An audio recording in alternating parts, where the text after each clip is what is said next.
کی طرح عاجزی اختیار کرو. اللہ اکبر. حضرت صدیق اکبر جیسا صحابی رو رو کے کہہ رہا ہے کاش میں گھاس ہوتا مجھے کوئی جانور کھا جاتا, میں درخت ہوتا مجھے کوئی کاٹ دیتا, مجھے اللہ کا سامنا نہ کرنا پڑتا.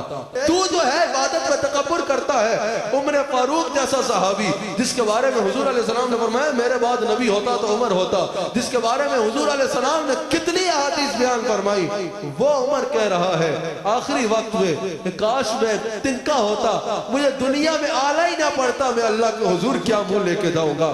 عثمان غنی قبر کو دیکھتے تو بیٹھ کر رو پڑتے کہ یا اللہ میں تیرا سامنا کیسے کروں گا, میں تیرا سامنا قبر میں کیسے اپنے معاملات کا حساب دوں گا. حضرت امام حسن رضی اللہ تعالیٰ لوگ مسجد میں آتے تو اکثر رو رو کر بے ہوش ہو جاتے اور ایک لفظ کہتے یا اللہ میں تو مسجد میں تجھے منہ نہیں دکھا سکتا, قیامت میں تجھے منہ کیسے دکھاؤں گا.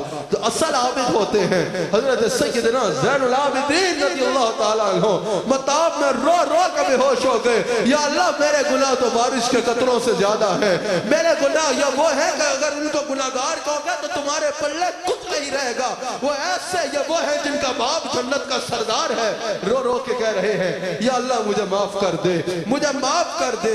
جن کے پاس اصل علم ہوتا ہے نا وہ تکبر نہیں کرتے, جو اصل میں عالی نسب ہوتے ہیں وہ تکبر نہیں کرتے, جو اصل میں عالی حسب ہوتے ہیں وہ تکبر نہیں کرتے, جو اصل میں عبادت گزار ہوتے ہیں وہ تکبر نہیں کرتے بلکہ ہر نعمت پہ اللہ کا شکر کرتے ہیں اور اسی کو بڑا جانتے ہیں, اسی رب کو بڑا جانتے ہیں. یہ اللہ والوں کی پہچان ہے اور یہ اللہ والوں کے شعار میں سے ہے.